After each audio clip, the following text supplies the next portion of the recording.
video. It's a PPT.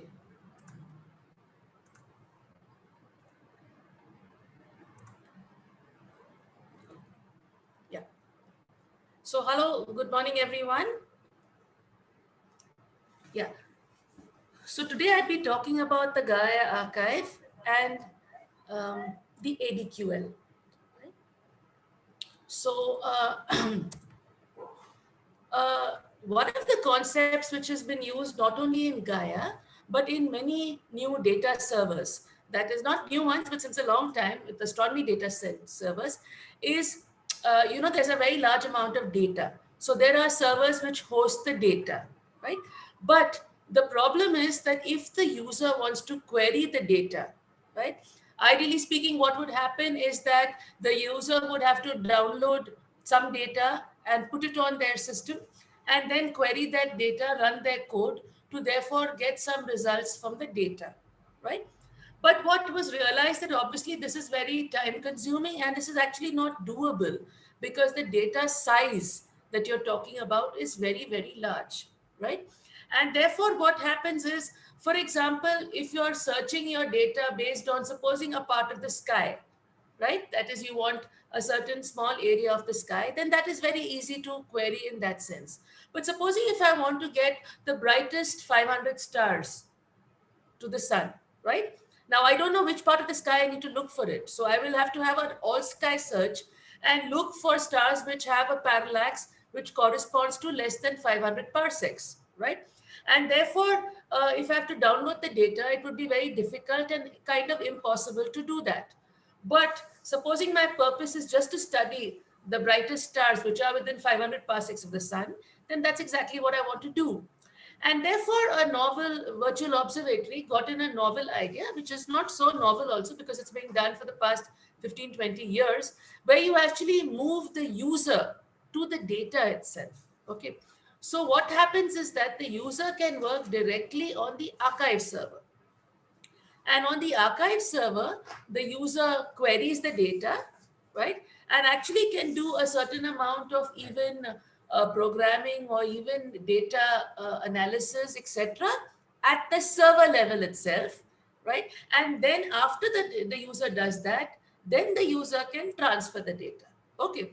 So the concept in this is that in this way you avoid a whole transfer of impractical huge data set, and what they provide to you is actually a dedicated user space for each registered account. So for example, this was done with SDSS also. It's done with many more servers.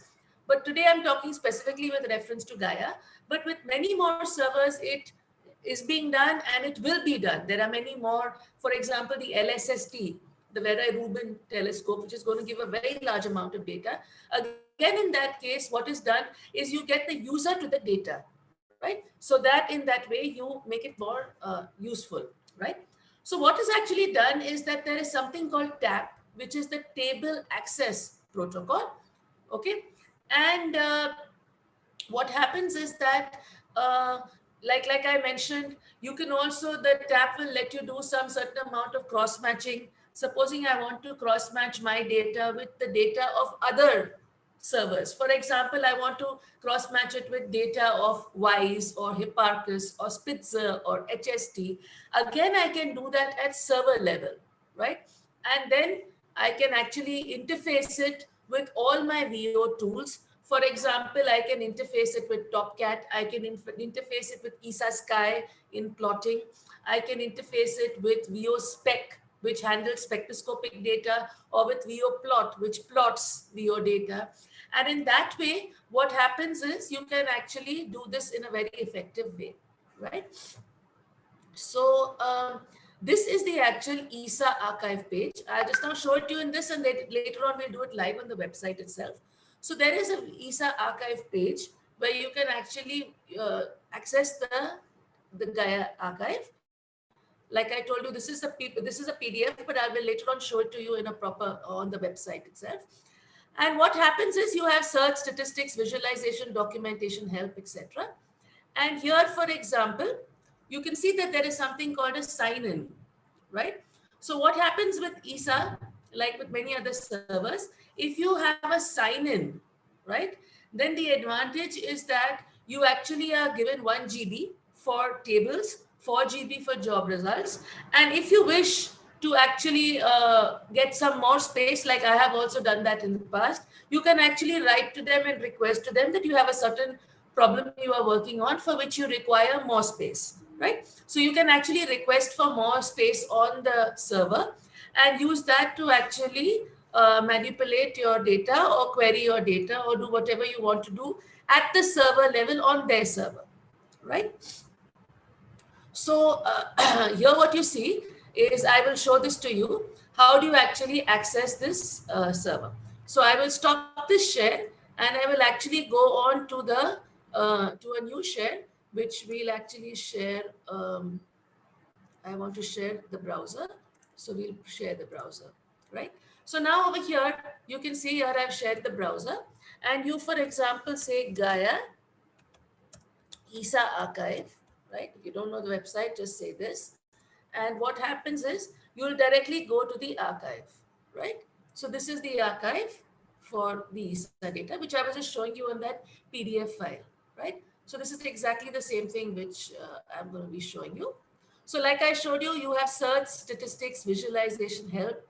There are, we are not going to be able to cover all these things, but if you actually see this, you will see a lot of extra resources also. You see over here, news, information, resources for the scientific community, right? So for example, if you click on this, you will actually see that they have very painstakingly taken a lot of effort to give to people a lot of access to it, in the sense of the missions, science results, the resources which are available. There is also a Gaia help desk, which is a very useful help desk. In case you have some issues while you're working on their data, you can actually write to them, and they very efficiently write back to you. You have a lot of resources over here, which are videos, brochures, etc. You all can personally go through these things. These are the Gaia publications and peer reviewed. So if you want to see what is the kind of work that they have done, here you'll directly see the publications, or you can even see here, you see Gaia's impact on science. These are more at like press releases, more more not so detailed. These ones are detailed ones. There are news and stories, Gaia in the media, etc. And there are various links over here which you can actually use. Um, a very important thing which I need to tell you is that what we are still talking about is Gaia DR2, which is the data release 2. But the data release 3, the early data release 3, is going to happen very soon on the 3rd of December. Okay. The complete data release 3 will happen in 2022, but the early data release 3 is going to happen on the 3rd of December. So there are going to be a lot of new posts you will see regarding that on the website about the third early data release 3, right? And we'll talk about that later. You'll see what are the kind of things that are going to come up because of that, right? So it's a very good thing to look up this website. Now let us see this. If supposing you want to access data, a long time back I had showed you how to access data directly using Topcat, right? But if you want to access it like this is the one which you will access from the Gaia archive. And like I mentioned in the case of Topcat, you do not have a sign-in at the server level, right? Here what happens, if you do your sign-in, you can actually sign in at the server level, right? So you can sign in and have your account. You can make your account so that you can locally this thing. Now this first sign in, you can see there is basic, advanced ADQL and query results. So the basic one is very simple. If you don't know anything also, you can, for example, I can write NGC 1960. This is the cluster. I can actually give the radius of, for example, I'm going to give a small one. I'll just give 15 arc minutes radius. And you can even, once this goes green. It went green very fast in case you noticed. It basically means that it has resolved it. That means it has found the position of 1960. If so, once you give the name, or you can give the coordinates, equatorial coordinates. You can put your target in a circle or a box as you wish. This is the DR2 source, right? And what is also important is you can actually see, you can have a look over here. These are the display columns.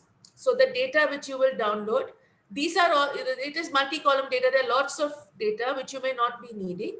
And therefore what happens is, what do you want, you actually click it on this and put it. So for example, here what is marked is RA, DEC, source ID, deck error, parallax error, etc. Accordingly, over here, you can click the ones that you want, right? These are the default ones. You can take whichever other ones you want, right? You can also put conditions. For example, I can add a condition. Here I can take any column name which I want. This one is solution ID. But for example, I can put parallax, right? And I can say that my parallax should be equal to something, or that it should be lesser than something, or that it should be greater than something, right? So in this way, I can, supposing, like I said, I was telling you the earlier case, but supposing I want stars which are within, say, 1000 parsecs, right? So if they are 1000 parsecs, the parallax is 1 upon 1000, right? So, but in Gaia, it gives you in milliarc seconds. So it will be 1. So you will have to put it as 1, right? Less than 1. Similarly, if you want to do it in terms of parallax error, right? Or you may want to put your condition in terms of parallax over error. So in short, whatever condition you want to place onto your data set, right? You can add more than one condition. You can put parallax of an error here. You can put another thing as whatever you want, right? So you can put in whatever conditions you want on any of these things. This is a very convenient one in case you don't know any coding or anything like that. You can directly access the thing like this, right? And once you submit your query, okay, so it's saying invalid condition, parallax over error, because I've not put any condition. So I will just remove it. I'll remove these conditions, right? And let me submit my query. And this is my output, right? Now, this gives me my output file. I can even download the result in a table, which could be VO table, CSV, various formats. These are various formats which could be useful for me, and I can download the results in whatever format I wish, right? Now, the other thing which is very effective in astronomy data is what is called ADQL, right? So what is called ADQL? So what happens, if you can see over here, this says show query in ADQL. Now ADQL is kind of a MySQL kind of a code, right? It is astronomical data query language. Okay. So the same thing, if you want to write it in terms of commands, you can show data in this thing. So it's actually showing you what would it be in ADQL, right? So one way of accessing the data, like I told you, at server level. This is different from what we did in Topcat, because here you are querying it at the server level, right? At the server itself. The other method, which I told you, is we can use something called ADQL. Now, ADQL is an advanced data query language, right? Now, it's slightly cryptic in the sense that there is a code like this, for example, which tells you select top 500. For example, supposing here I want the 500 brightest sources, right? So I am saying select the top 500.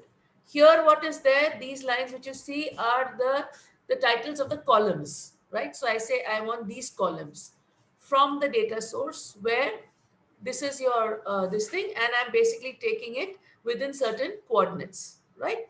With a certain radius, right? And I put it like this, and I download it like this. Now, ADQL is not very difficult to use at all, because I did show you, but in the basic one itself, you can actually see what is the ADQL, this thing. There are various query examples over here. So if you actually have a look over here, right? For example, if you want to do a code search sorted by distance, you can literally cut, paste, and take this ADQL query over here. So you can say select distance, you're sorting it by distance. You have a point for which you're giving the coordinates for RA and DEC from this source, and you put it up like this. This is your circle, and you say order it by this. You may order it even, for example, by brightness, or you may order it, for example, by parallax or by proper motions, etc. Right? Here you can see that this is a cone search filtered by magnitude, ordered by magnitude. You can do it like this. You can do it like this. So there are various things on the website which actually give you indicators as to how to do this effectively. I'm not going into the details of running each of these codes, for the simple reason that basically if you need it, You can actually check it out from this, and this is basic MySQL coding, right? So if you actually look at some of these query examples, you will see that very often what you require is there in one of these examples only. You have to slightly tailor it, right? Like we mentioned to you all, even when we did Python coding, right, is that a lot of code is already available. So what you need to do is not invent the wheel. You don't have to start writing the code from scratch. You can take the code which is already available and tailor it to your use, right? And accordingly do it. So that's what we encourage you to do. So for example, if you want to do ADL queries, you can have a look at these ones, right? And you can actually tailor them to whatever you want. You also have an option of doing it from the basic search, and it will also give you the ADQL code, right? So you can do it at that way also, right? So this is our ADQL thing, which is what needs to be used, right? And you can actually see this. What are we? Okay, I'm still sharing the this thing. Okay, I'm still sharing the Chrome. So I will have a look at this. Okay, Avi, we'll come back over here. So I'll reshare my the tutorial. So if you remember, what I just said is that signing in is optional, but it's obviously a good thing to do if you're specifically dealing with Gaia data. And here, this file, I will put it onto the website, so you all can actually run this. Here there is a code which is being run for Pleiades M45, and here there are certain conditions being put, PMRA, PM deck, etc. They have put certain conditions, whatever conditions, and accordingly downloaded data. Similarly, there is an ADQL query, and you can use that and try to get your things. So I will put this up as on the website, and people who are interested can actually run these and see what it is. Similar query language is also used, for example, if you're using SDSS or various other data sets, and even many more which will come in the future. So ADQL is also a code which is supported by VO. So therefore, virtual observatory, all this thing is all done compliant with ADQL, right? So that's ADQL for you. That's what I wanted to talk about. Another thing, what I wanted to tell you all about is, I'll just get back to Chrome, and what we, okay, here. So one second, we are seeing my Chrome. One sec, I'll just, okay. So we'll go back to Chrome, and if you remember, I was showing you all the Gaia site, right? So what we all need to be preparing for is the EDR3. I think you all are not seeing what I am seeing. I'll just stop share and reshare here. Okay, yeah. So like I told you, this is the early data release 3, which is going to happen on the 3rd of December. And so you see this, there's a lot of info about it. What is this thing? So the basic info, you can see it over here, where you can actually see the comparison of the difference between DR2, the present data release, and their early data release 3, which is the comparison over here. Much more number of stars, and basically it's a larger epoch of data. Okay, so the epoch with which it's dealing with is a much larger epoch. And so if you look over here, it says that your DR3 is from 25th July 2014 to this thing. So it is totally 34 months of data, while DR2 was based on 22 months of data. DR1, which is an earlier release, was the first 14 months of data, right? So this is a much more larger data set. So obviously, like you see over here, the errors in estimates and all will be much lesser, and the number of objects also which are done is much more, right? So this is the EDR3. So people who are going to be doing Gaia projects, they will preferably use EDR3 because it will be out on 3rd of December, right? So you can actually, only that EDR3, I can't talk about a lot in detail today because we don't have all the data. And the problem is that the cataloging happens freshly for EDR3. So what happens is if you're dealing with EDR3 data, you will have new source IDs, and there'll be files to actually cross-match DR2 and EDR3. But in short, it'll be a different deal. So I would suggest to students who are going to do EDR3 data, they will have to freshly download the data and do it with EDR3. You can practice with DR2, but later on you'll have to do it with EDR3, right? So like I said, the source IDs, everything else will be different. Also, for example, very important is even the pass bands and all that are also going to be different. So if you look over here, the photometric system, the GBP, GRP, etc. for EDR3 is different from DR2. So like I mentioned, the pass band, the definition, etc., all will have to be redone when you're working with DR3. But that's what one will have to be working for with and doing that, right? And but look out for this on so they have an official data release which will be done online, and you'll have all the papers, etc. You see all these other details will come later on, details about the data, etc. And like is being done uh, in all these data sets, the release is globally all over the world. Everybody gets it at the same time. Another important thing what you need to also this thing is you can access the data directly from Python. Okay, so you can directly, like I'll show you in some these things. You can actually see it over here.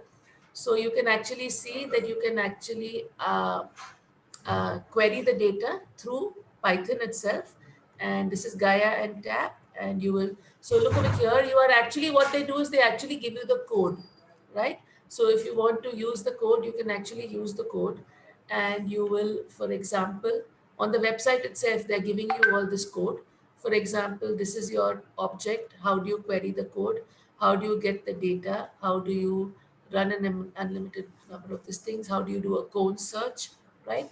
So all this is directly given to you, and you can locally from your Python notebook, you can actually query the data sets over there through Python also, right? So what they do is that you have many methods of doing it. You do it through Topcat, you do it through Vizier, you can do it through ADQL, or you can do it through Python also.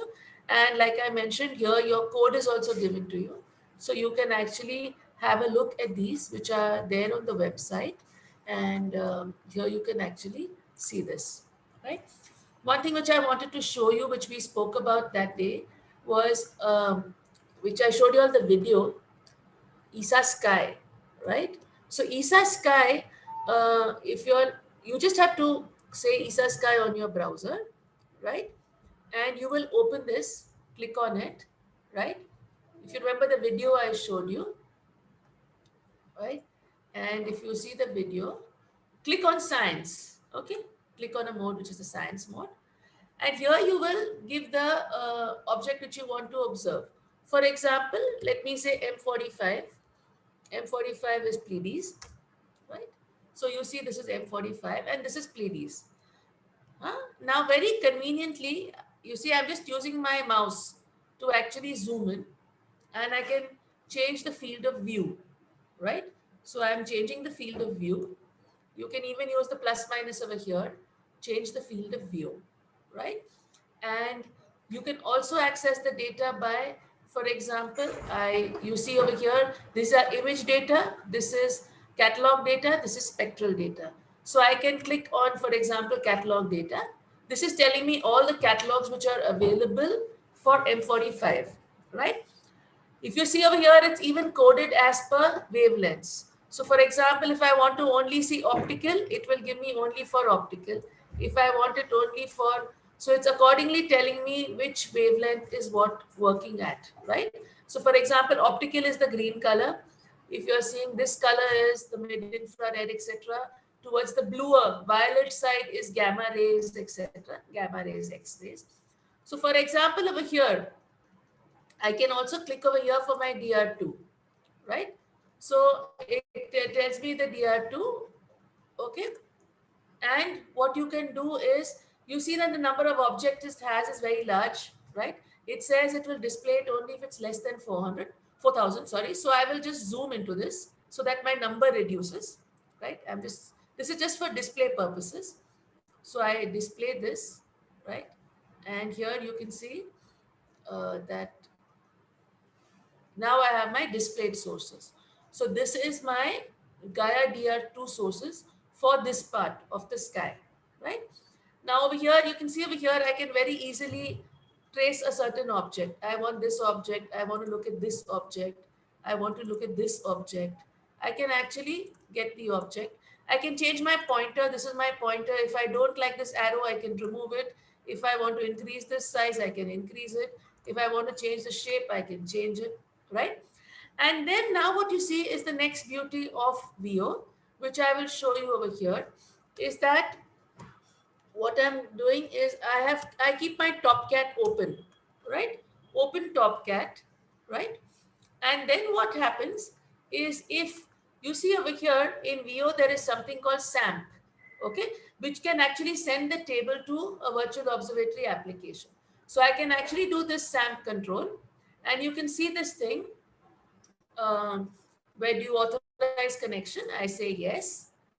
And then whatever I have marked over here will come to me in my Topcat. I hope you all can see it on my Topcat. 1 minute. I'll stop the share and I will share. Where is all desktop? All desktop is not there. Okay. Where is all desktop? No. So I will. Acha, here. Here's my desktop. Share. So you all can see my thing, I hope. And here you can see is that your thing will come into Topcat.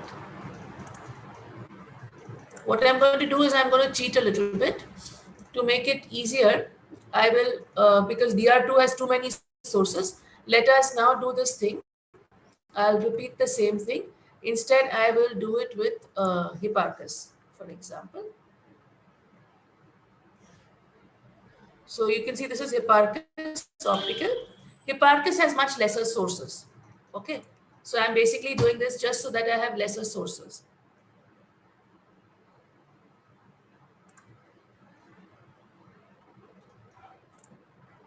So here are my Hipparchus sources, which you can see. Yeah. Hipparchus had a magnitude 11 of limit of 11 magnitudes. So you see there are much lesser sources over here. And now here I can take these Hipparchus sources and I can send them through SAMP. So I clicked on that and it is going by SAMP. It will go to this.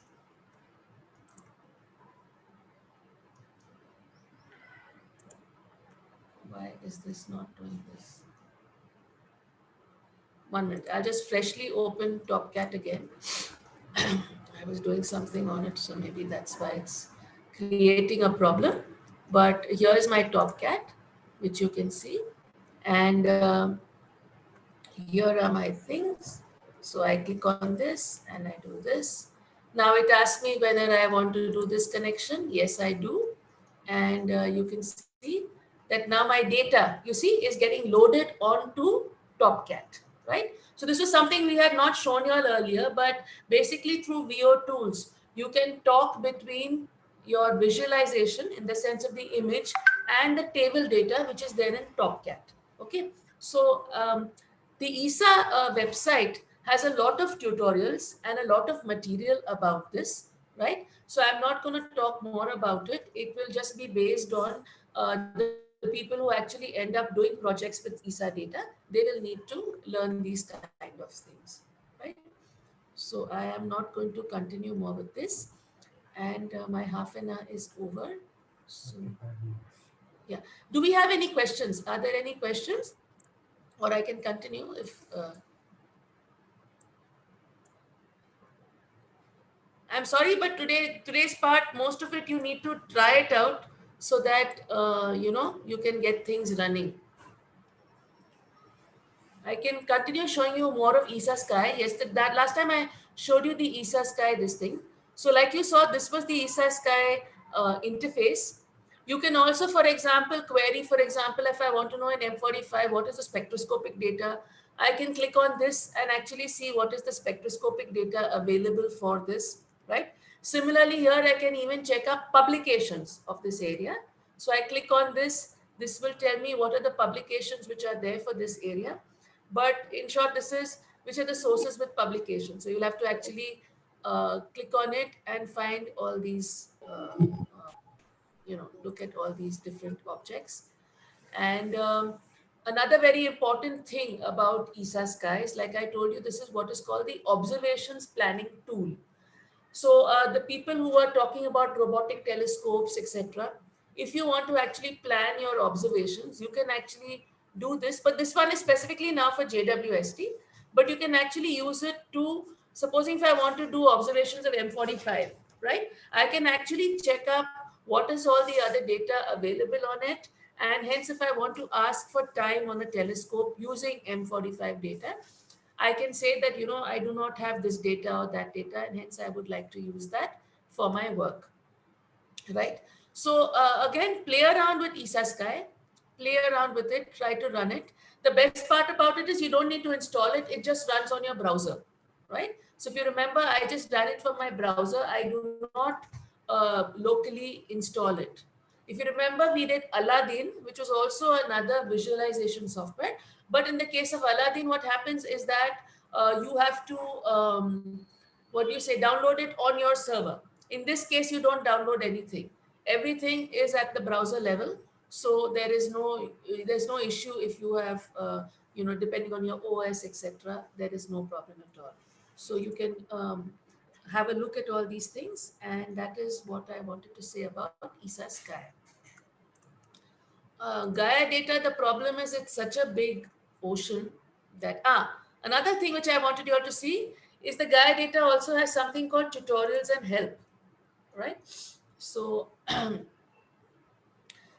you all can go through these things, how to extract data, how to do all these other kind of things, how to visualize data, writing queries, use cases. There are actually cases which are described over here, and you can actually see how to access certain things, right? So with cross matches, etc. Okay. Jupyter notebooks are also available on the ESA Gaia site, which will actually show you how to access data.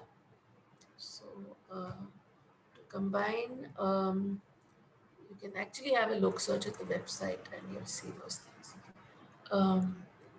Okay. Fine. So I'll end over here. And do we have any questions? Yeah. Do we have any questions or anything?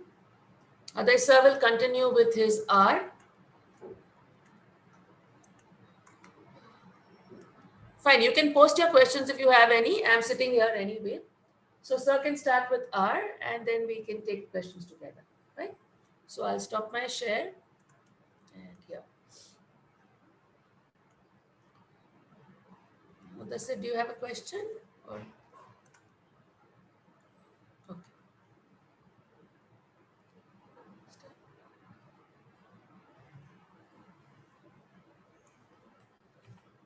Why is it not going into No, it's gone. presentation mode? It is.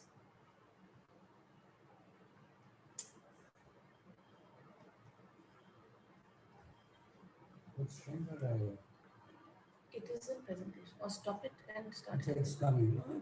That's fine. How is it sharing there? Who was using it? You are using. I'm not using.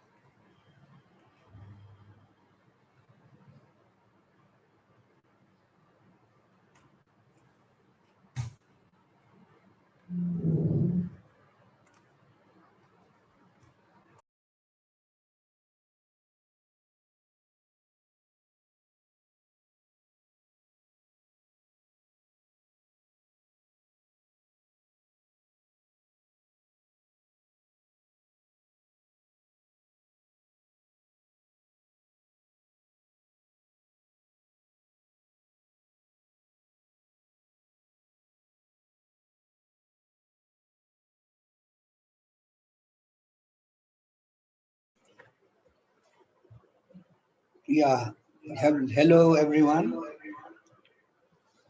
So we'll continue with what we did last time. We had started off with a little bit of statistics, and yeah, so I hope you tried to run um, R. Have you done it, or there are some questions here? Okay, I can see. Very good. There are some questions. Are there queries manageable only through ADQL and not the basic method? Well, some very specialized queries, yes. For example, one example I gave you was the brightest, the brightest stars or something like that. But you can actually think of, doing something. Um, so there could be some queries which are manageable only through ADQL, very special ones if you want to do, where you're sorting them in a very specific order, or you're putting some clear color constraints or something like that. Yes. So actually ADQL is what is supposed to be used by professionals. They suggest you use ADQL because that gives you total control over the queries. It gives you the best control over queries. You have certain control in Vizier, in Topcat, in the basic method, but ADQL is, I think, the best.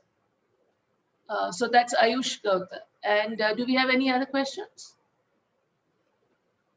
Anyway, you can type it. I'm here, so I can answer them later. Yeah, so let's begin. We'll continue from where we left. And last time there was a question by, I think, Priyam. He was asking about this POSIX. Yeah, Priyam, Yes, I'll sir. put it in the chat window. And he was asking about the function POSIX CT and similarly AS POSIX LT and so on. Yeah, so these are functions basically to convert an object to classes used to represent data and time, right? It's for conversion of into a certain format for data and time. So that LT, as I understand, should stand for local time, local zone. It fixes up the zone, and it is used, for example, if there is a certain time. There's another function called strp time, which converts, say, 22 dash this dash something into an out input for the other one. Yeah, Priyam. So I hope you can see the chat window. So I was not very sure last time, so I had said I'll check up and let you know, because yeah. So this is basically to handle. Uh, where is the cursor?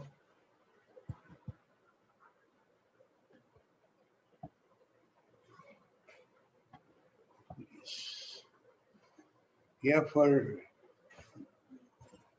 it is usage is something like that. You have this strp time, so which would convert whatever date and time which you have to whatever format you require, whether you want year, month, and day, or whether you require month, year, date, and time.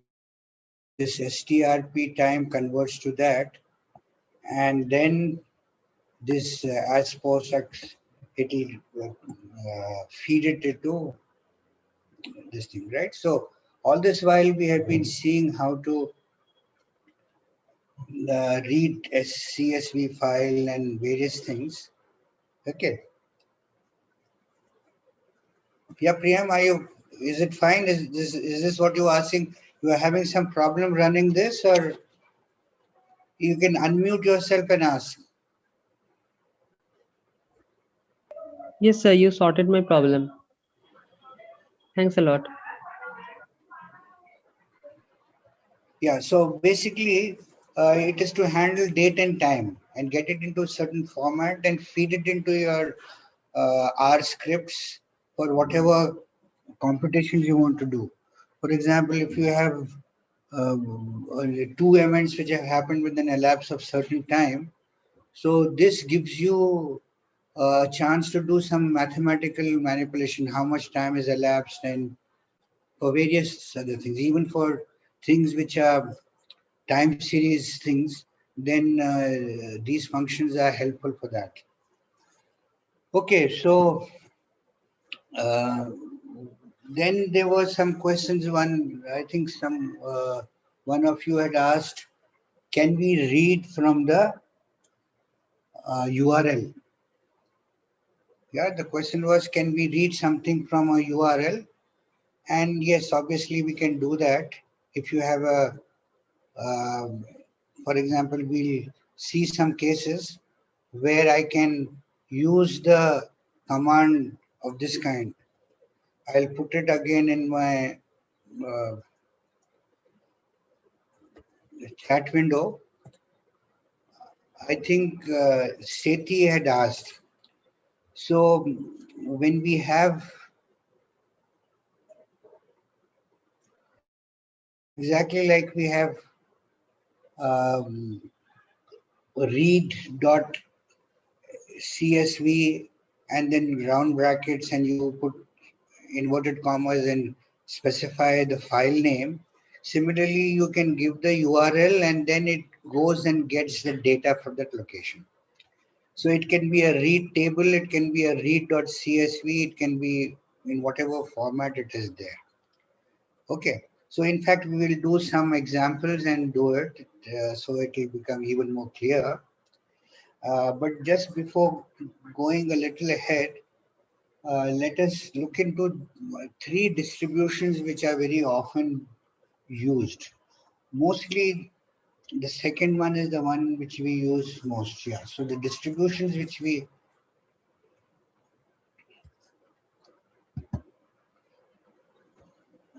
so we have binomial distribution. I'm sorry, where is the cursor one?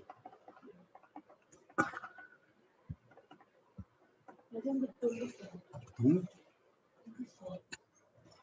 Yeah, I'm unable to pull it out now. Hmm. Just a minute. Just a minute. My mouse is.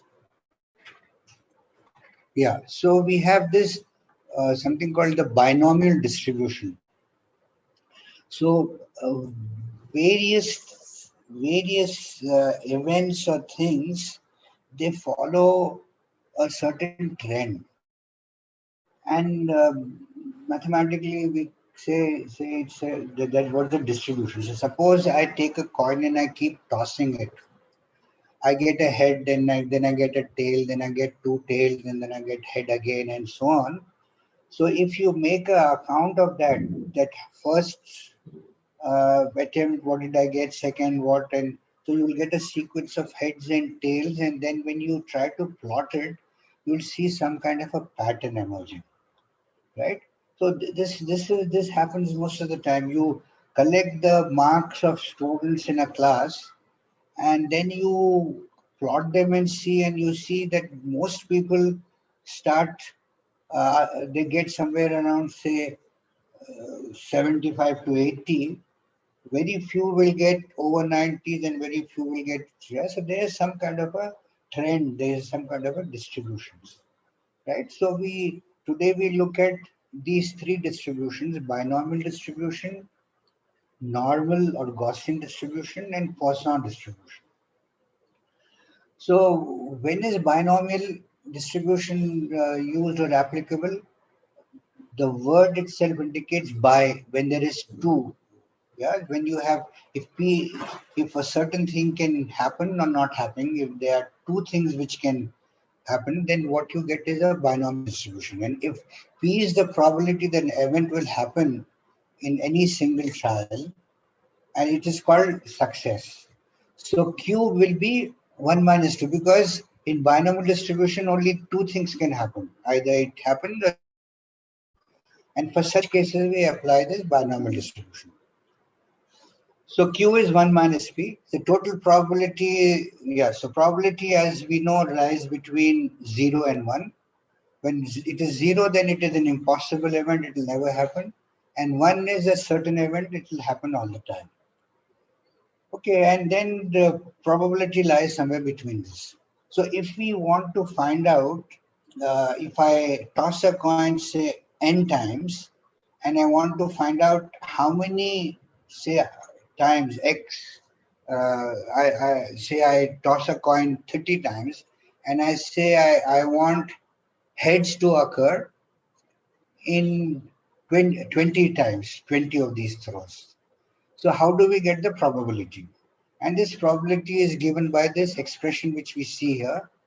The probability of this x, what we are choosing it to be ncx p to the power of x q to the power of n minus x. Okay, so what is the probability of getting ahead? It is 0.5. And not getting ahead again here is 0.5. So you have 0.5 to the power of trades. In this case, if I say I'm tossing it 25 times, so my capital N is 25, and I want heads to occur 20 times. So NC 20, P to the power of 20, Q to the power of 5, 20 minus 20, right? And this is what it gives you. So, by definition, 0 factorial is 1, and n factorial is n into n minus 1 into n minus 2, so on, all the way down to 1. And x can take values 0 to n.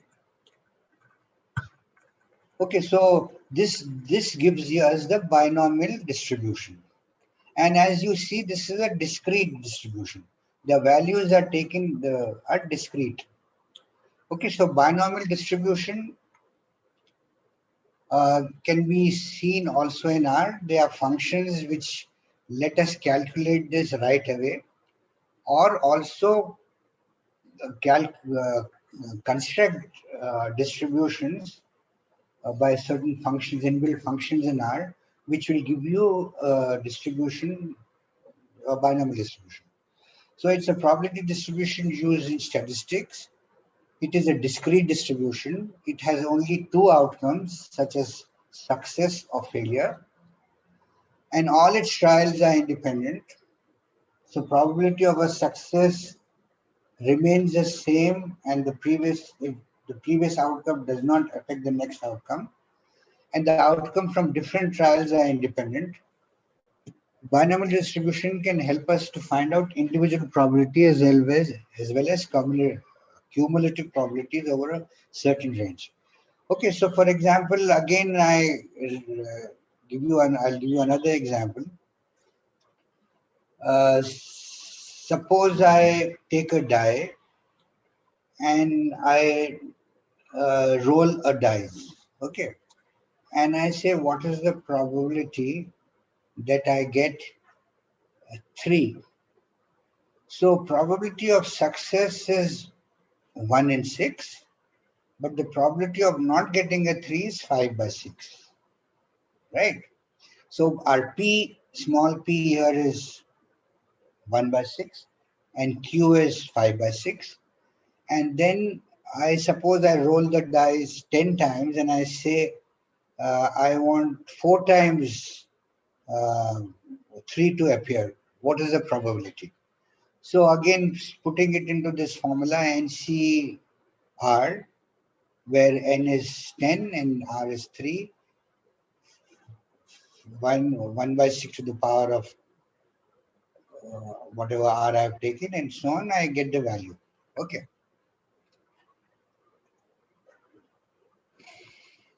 So in R, we have this D binom,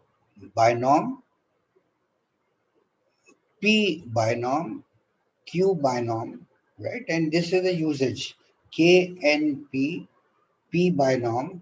So suppose I want to throw it, I'm throwing a dice 10 times and I want 4 times something to occur whose probability is 1/6, then we just write P binom and put those numbers here and it calculates you right away.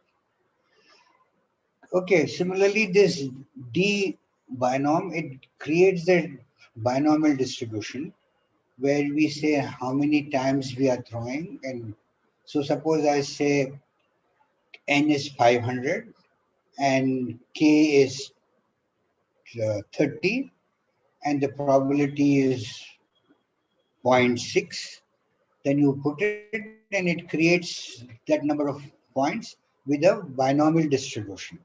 Okay. So these are the things which we'll run it and check it, but let us proceed a little ahead and we'll look at this normal distribution. Normal distribution is something which is liked by physicists and people all the time because somehow nature it appears to be following this normal distribution most of the time. Things seem to lie around a certain point. Yeah, they seem to follow some kind of a bell shape. Say, for example, I take a lot of chalk pieces and I just throw it down. And I see how these chalk pieces get distributed on the floor. They'll fall and they bounce off and they get scattered. And then if you notice the point where the whole set of things are falling right below, they seem to be, most of them seem to lie there and on the edges. So they get distributed in roughly symmetric fashion. And you see that there is one region where most of these seem to fall and then they get distributed. So this is one of the most important distributions which are studied all the time, which is called the normal distribution or Gaussian distribution. And it is given by this expression. The distribution y is 1 by sigma root of 2 pi e to the power of minus 1 by 2 x minus mu whole square by sigma square, where sigma is the standard deviation and mu is the mean. Okay, so and what we see in normal distribution is the mean, median, and mode, they are the same for normal distribution. They all lie at the center of the bell curve. So normal distribution is a beautiful distribution where everything gets perfectly distributed around the mean position. The mean position, the median, and the mode, they all appear to lie along the. In this case, what we see here, if the mean is what is drawn in this graph is a distribution for the mean which has 0 and the standard deviation is 68.27%. So this deviation, most of the things lie in this region.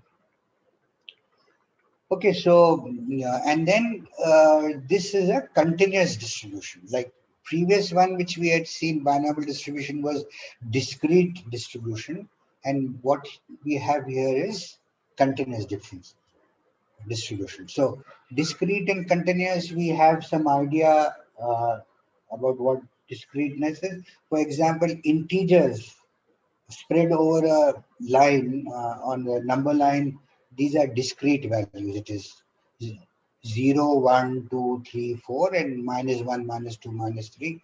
These are discrete values, while real numbers on the line has a continuous. They are continuous.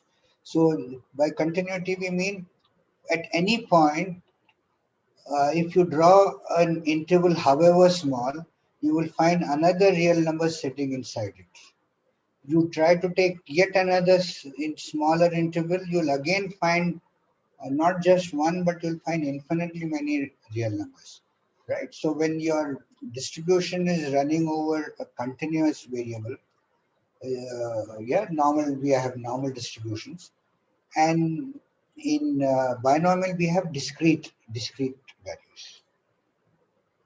Okay, so normal distribution in a random collection of data from independent sources, it is generally observed that distribution of data is normal, right? So like I said, in many physical uh, observations, you tend to see that there is a distribution, there is a normal distribution which is followed. Like I gave an example of students' marks in a class, or you are throwing a set of sand grains or chalk pieces on the floor and see how they are distributed. Or if you want to see, suppose distribution of certain type of galaxies in a cluster. We want to see, for example, I take a coma cluster of galaxies, and I want to see how are the dwarf galaxies distributed in the central region, right? So does it follow a normal distribution or not is a question which we have to find out. But right, so we try to fit a distribution and see whether things fall like that, and then if it happens, then it's easy for us to predict. It becomes easy for us to say that from center, if you move outwards, how many objects you will surely find, and in the peripheral area, what do we get? So in normalization, when plotting a graph, the value of the variable is in the horizontal axis and the counts are on the vertical axis, and we get a bell-shaped curve. The center of the curve represents the mean of the data set. In fact, mean, median, and mode all coincide in a normal distribution, and they're all the same. Mean is the average value, like you all know. You add all the values and divide it by the number of those, you get mean. Median is the most frequently occurring thing, and mode is the middlemost value, right? So if things are distributed uh, in a in this normal distribution in a beautiful way, then all seem to coincide. So in graph, 50% of values lie in the left of the mean, and 50% lies on the right in the graph, and this is referred as the normal distribution. So R also has these four built-in functions uh, which describe this. One is denorm. In fact, we have used it in the previous session with R, where we constructed this normal distribution. Randomly, I constructed, and if you recall, we had plotted it as a histogram and seen it. Similarly, we have P norm and Q norm, D norm, P norm, R, Q norm, and R norm. And again, yeah, so this X stands for the statistic. Mean, the second value is the mean. What mean do you want? Where do you want the bell shape to be centering at? The previous figure I showed, the mean was 0, but mean needn't be 0. It can be 75, it can be 23, right? So where does the mean stand? What is the standard deviation? So around the mean deviation, you have a bell, and depending on what is the standard deviation, if it is standard deviation is small, then you get a very thin curve, and if a standard deviation is large, it shows a larger scatter around the mean. Okay, so what is the relation between the binomial and normal distribution? When n becomes very large, and when P or Q are not very close to 0, then the binomial distribution can be approximated by a normal distribution, right? So mathematically we can do that. We'll not do that here, but remember that you pick up any book on mathematical statistics and they'll give you this derivation. If somebody is interested, I can send it. It's a straightforward one.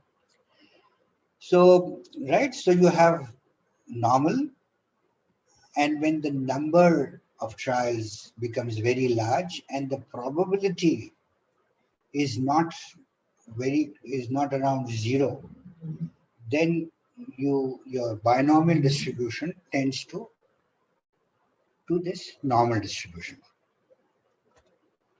Okay, now the third one which I said was this Poisson distribution, and Poisson distribution is again a discrete probability distribution, and which is given by P of x, the probability of the statistic x happening is lambda to the power of x, e to the power of minus lambda, and x can take values 0, 1, 2, 3, and so on, infinity.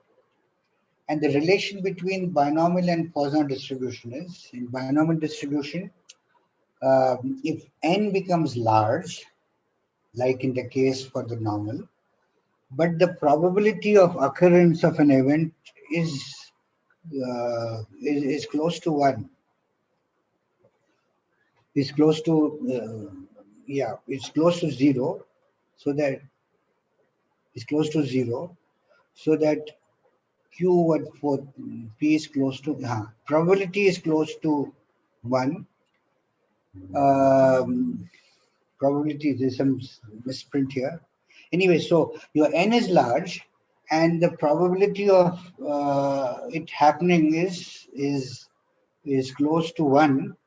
Then your binomial distribution tends to normal distribution. So it tends to Poisson distribution. So in normal, your probability is close to 0, while in Poisson it is close to 1. And you have this dPos function, which is there in R to get this probability densities for this function. Okay, and so now we will continue with one R session where we will see not only this, but we will also go and see how to do a little bit of statistics on our astronomical data. How can we get data from the internet or some source, and so on.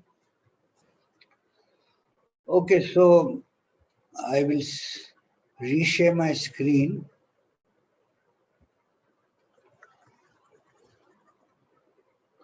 Just a minute, Priya, where is the mouse? Just a minute.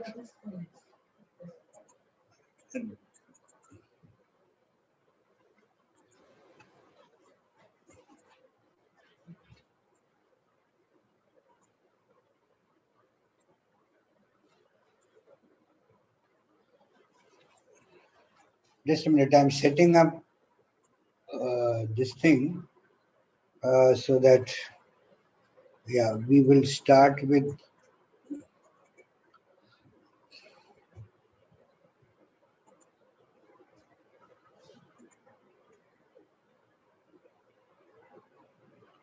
where do I share?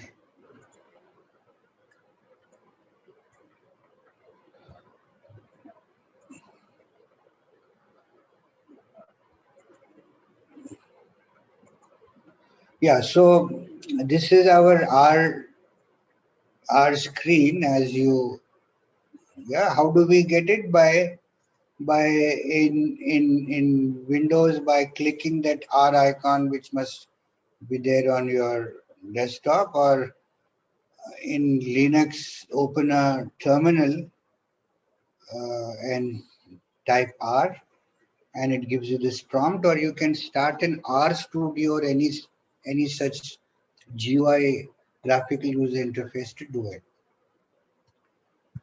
So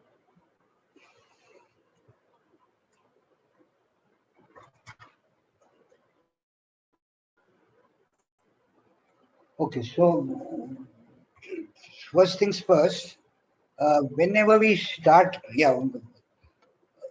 it's better to notice one thing. You say get working directory, and it will show you that when you log in, there is some default working directory which is there, right? For example, when I said I use a function get wd, it shows me in C programs files R 4.02 bin x64. This is where I am presently in. It is always better to set up uh, a working directory where all your files would be aligned. So, for example, I will use this function called set set working directory. It is giving an error because these have to be slightly, yeah. So you have set wd inverted commas c colon. Notice that your slashes are forward slashes. If you put a backward slash like this, then you may have a problem. So put a forward slash, and I want to set up some work directory as some location which I have here. Okay. So set working directory, and now if I do repeat this get working directory, now you'll notice that it is user Najam Hassan desktop R. So this is on my desktops on folder R, and this is where my working directory is. So the advantage of doing this is any images, files, output files which you want to save will get saved here. And if there are any data files which you want to read, and if you keep it in this location, for example, I want to read a certain file, I want to read a file, and suppose I want data, and I want to read. I have a file called, just a minute, on my desktop there is a folder called R, and R has a file called cantat underscore all CSV. So here I say read. So I say read dot comma separated variable, and I just give the name of the cantat underscore all dot CSV, whatever the name of that file is. And I run it, and it has read the data from it. Okay. So now it has stored it into a variable which I'm calling data, that whole thing, the CSV. So if I say data now, it will show me that file. So that file, if you notice, it's a big file, and this is what the whole file is. Okay, lot of columns, and okay, so this is the file. So these are some uh, clusters, yeah, NGC, these are the names, and etc etc, and it's a big file. So if I say summary and I say data, it is giving me uh, all the minimum, maximum for each of these. So clusters length is 148 81, yeah, that's the length, isn't it? That's so many number lines. Minimum of RA ICRS is this, RA declination is this, right? G longitude, G latitude. It has given me all for N, for each one, proper motion RA, proper motion deck, everything it has given, and for each one it has given me what is the minimum, what is the maximum, what is the mean, what is the median, first quartile and third quartile, right? So summary will directly give you uh, everything of the whole thing. Okay, so this is, yes, so I'm reading it out, and suppose I want to plot, yeah, I can plot, say, data column square bracket, second column versus data comma third column, and close this bracket. It is giving me a plot of the second versus first column, right? So galactic longitude and latitude, and it's showing how these clusters are distributed over that. Okay. Similarly, so you notice the file which I have, that data is a two-dimensional array data frame where I'm reading the first column, the second column and the third column for all the rows. I didn't specify which row. If I had specified, if I had further specified here, suppose I had said the first one and the first one here and done it, then it would have just given me the position of the first object.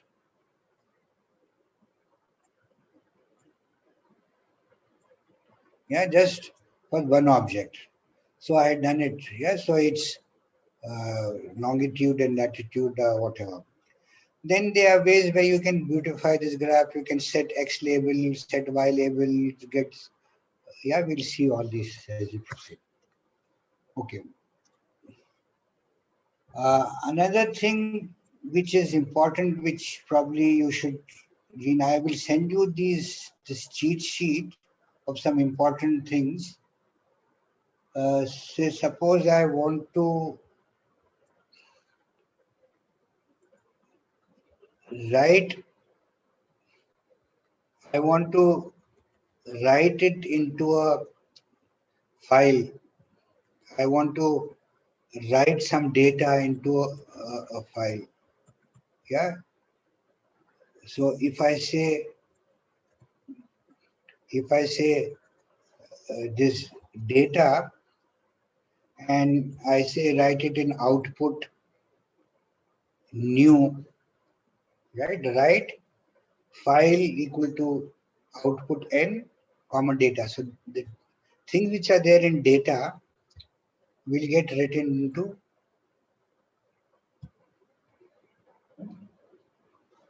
suppose I have x which is C1, 2, 3, and I write x into this, then when I look at this output n file, it will have these things stored there, right? So yeah, so maybe I should have, for the previous one, suppose I say variable data column 1, and I say is data 0 comma and I write put n2 and I put this data underscore call 1, then the whole of column goes and gets written in this data output, right? So how do you read from a file and how do you write into a file? This is what I wanted to show, and this is what we have here. Okay, so now we'll look at another example where I am reading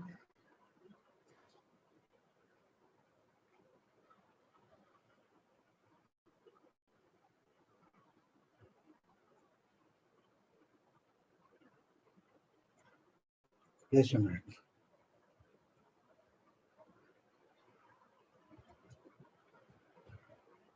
So now I'll show you a little more of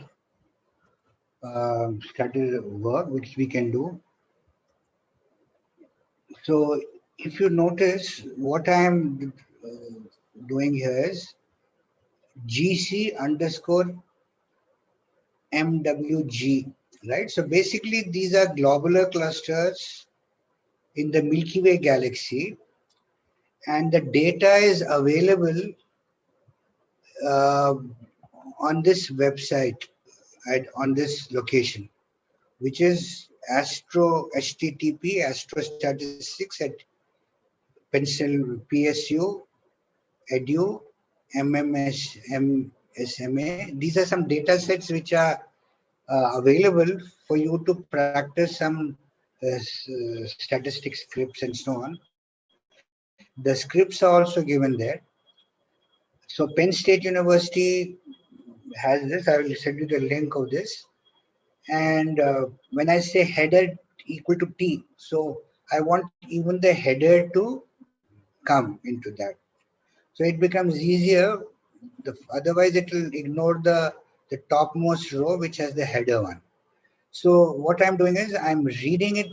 I'm going to this website, http astrostatistics.psu.edu, and in that there are folders.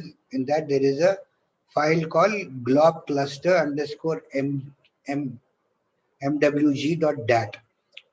So this is data of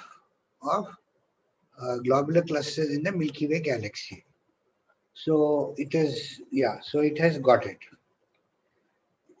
Now if I say GC underscore M Milky Way galaxy, it is showing me all these things. Yeah, it is showing me all the data which it has brought. Yeah, this is the XYZ multi-column and multi-row data. Okay, so I have saved it in a variable called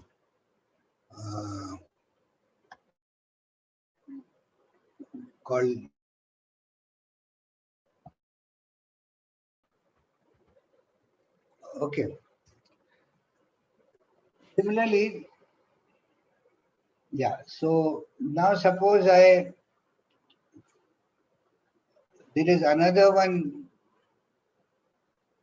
Yeah. Okay. Now what I will do is I will store the second column entry into a variable. So I'm calling K magnitude, K of globular cluster under MGK. This name which we are giving can be anything. It needn't be as complicated as this. But I am saying K underscore MWG, which I have saved the data into. I'm taking all the rows of the second column and I'm saving it as KG M underscore MGW. Okay. Then I will define just a sequence, a vector Yeah, so that I can plot from certain range to certain range. I'm taking a case sequence. Last session we had seen how to define a vector. We had seen two or three methods. One is using C with brackets or sequence. This is from minus 15 to minus 5 in steps of 0.25, right? So if I look at this case seq, I have a vector with which starts from minus 15, ends at minus 5 in steps of 0.25. Okay, so now I try to fit a normal distribution. Okay, so I will.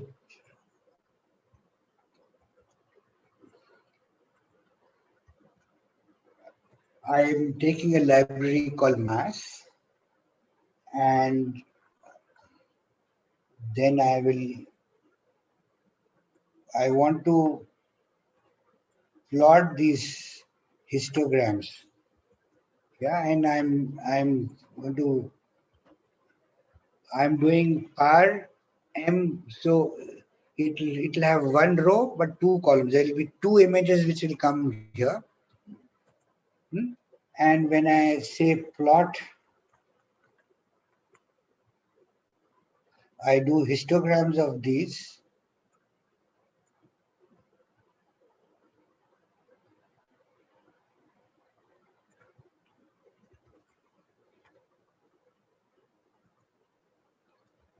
Yeah, so I'm plotting histogram of this kg underscore mgw. Yeah, the second column which we have taken, the k's value, and the breaks, the steps which we are taking is on the basis of the sequence which we have defined, case sequence. I'm setting the y limit from 0 to 10. Main, I have kept it blank. If you write whatever here, it will get written on your, yeah, my, I suppose I call it my graph or my, okay. X label is Kmag, Y label is N, and colored gray 0.05. So some of these you needn't put this all the time, but it gives you an option. And what you see here,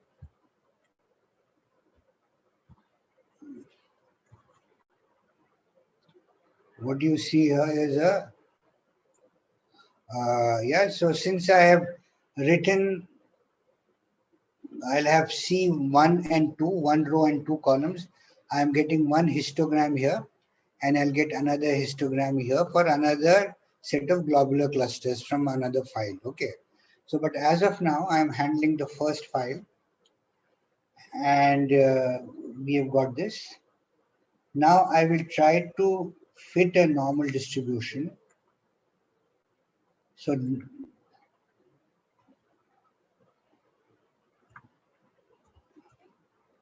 okay, so I think last time Seti had asked about this. Can you put a graph over that?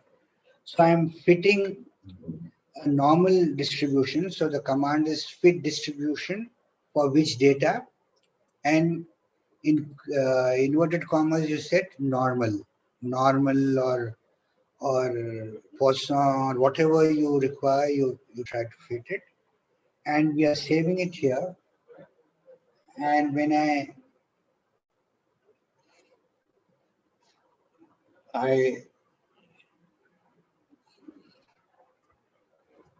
I run this norm fit, I see this is the distribution it has fit. The mean is at minus 10 and standard deviation is 1.79 this. So what it actually did was, from the data, that second column, it found the mean of that thing. It found the standard deviation, and it found it fitted normal distribution with mean this and standard deviation whatever. And then I can fit a line like somebody had asked last time, and I can fit,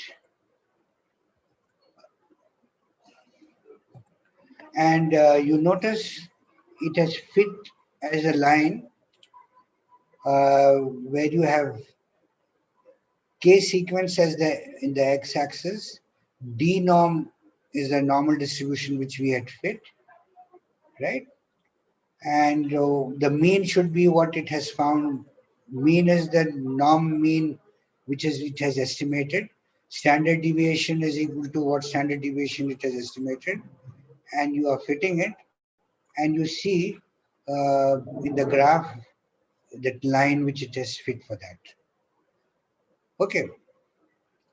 So similarly, I can read, say, another set of globular clusters from some other from M31, right? So again, I am reading from that Astrostatistics location. This time I am looking at globular clusters in M31, and I do similar things. I store the second value, and you can even do an operation. You are taking the second one, from each one you are removing 24.24 for the correction, K correction which we had to do, and then we uh, fit this distribution for this. Similarly, fit it for the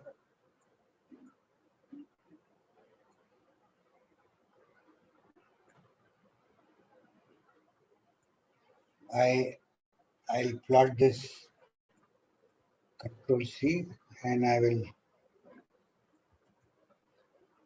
Okay, so in the second panel you see the second histogram has come, and similarly I will fit a normal distribution to this. Norm fit,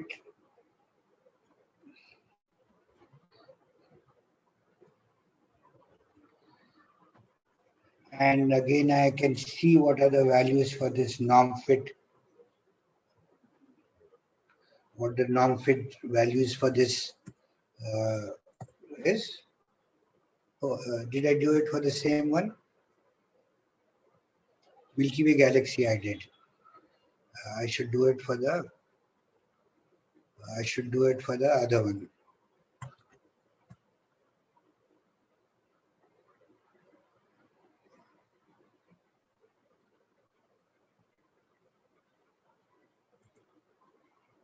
Okay, so anyway, you got the idea,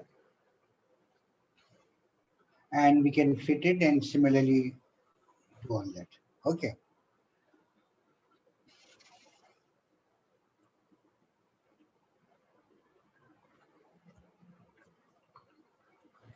Run the whole thing together, and you see you are getting the other curve too, and so on.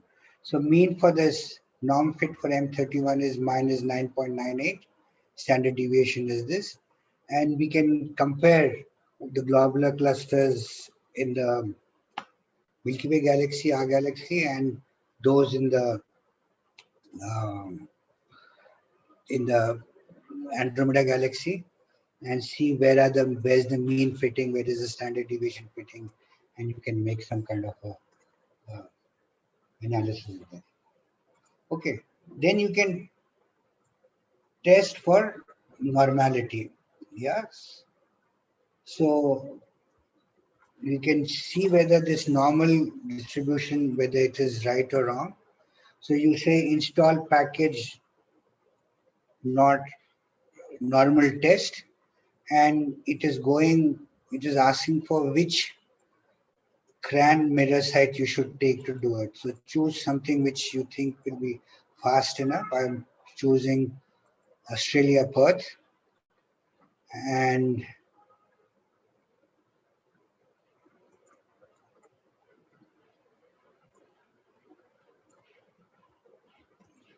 okay, so it has downloaded and installed it in which location?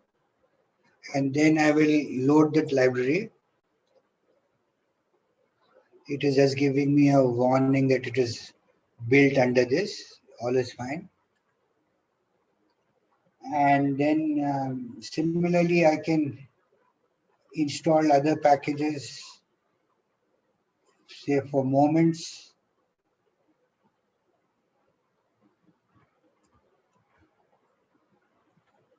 All the statistical tests which we want to do. And again, it will ask for, it is installing from that side.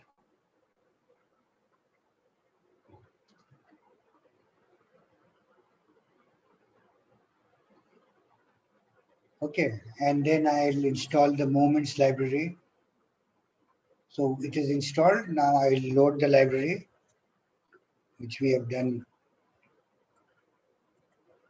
Okay, and now I do the Kolmogorov-Smirnov test for this data, and I'll see whether it is a normal distribution or not. Okay, so this Lily force is a Kolmogorov-Smirnov normality test, and it is giving you d value as 0.06 and p value as 0.4. So if your p value is greater than 0.5% of this d value, then we accept the null hypothesis. Yeah. So now coming back to the distributions, and what does this mean? What it means is this. See, we are saying that this distribution of globular clusters in Milky Way galaxy is following a normal distribution. So my null hypothesis is that the globular clusters, yeah, so what does Kolmogorov-Smirnov test use? This Kolmogorov-Smirnov test it's a non-parametric test. It's to check the equality of continuous or discontinuous data. Mostly it is for the continuous data, and it is one dimension, looks at the one dimension probability distribution. So if you have a sample and you have a reference probability difference distribution, it says whether your sample belongs to this distribution or not. So it compares the normal distribution and checks the norm distribution of this, its mean standard deviation, and says whether it agrees whether it is a normal one or not. So if it is 0.5% and above of your value, then you say yes, it agrees, and if it is less than that, then it disagrees with it, right? So similarly, they are different. Yeah, so Kolmogorov-Smirnov test is done to test a sample from a certain distribution, or sometimes it is also tested to check whether two samples are similar or not, whether they both belong to the same kind of distribution or not. Okay, so if we accept or we reject the null hypothesis. So the null hypothesis, you set up a hypothesis. The null hypothesis, you do not give a weightage to another. You give when you set a hypothesis which doesn't give a bias towards the distribution or to the sample, then it is said to be a null hypothesis. Otherwise, you have the alternate hypothesis. So if you accept the null hypothesis, then you say yes, the distribution is coming from this distribution. Okay. So similarly, we could do other tests in in in uh, in are there various such ones like we have Kolmogorov-Smirnov test. Similarly, you have this Kramer-von Missile normality test, and there are various tests which can be Shapiro test, various tests which you can just run it and check whether the distribution comes from this or not. Okay, so maybe we are running out of time, and uh, this is just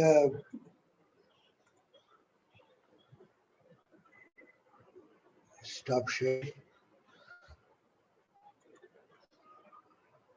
Yes. So if there are any questions, you can ask, or otherwise I can send you a set of um, values which you require. I mean, your scripts which you can run and do it.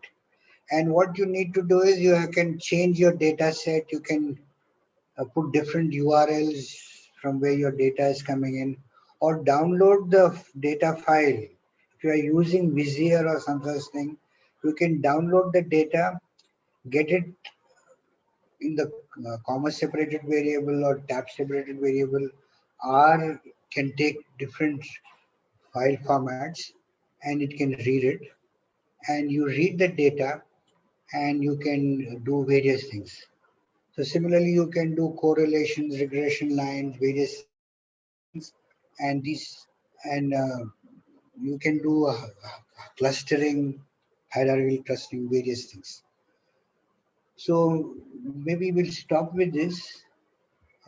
We have, and statistics, as I told you, it will require a lot of time, and so either we should have separate sessions where we can go through the statistics thing, or only those who require specific statistics. Once you start doing your projects, what is the statistics you require? We can specifically discuss those tests and the techniques of handling it both in R and in Python. Okay.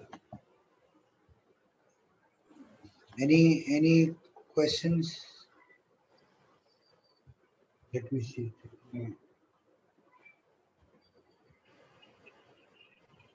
I hope you could follow what I was doing.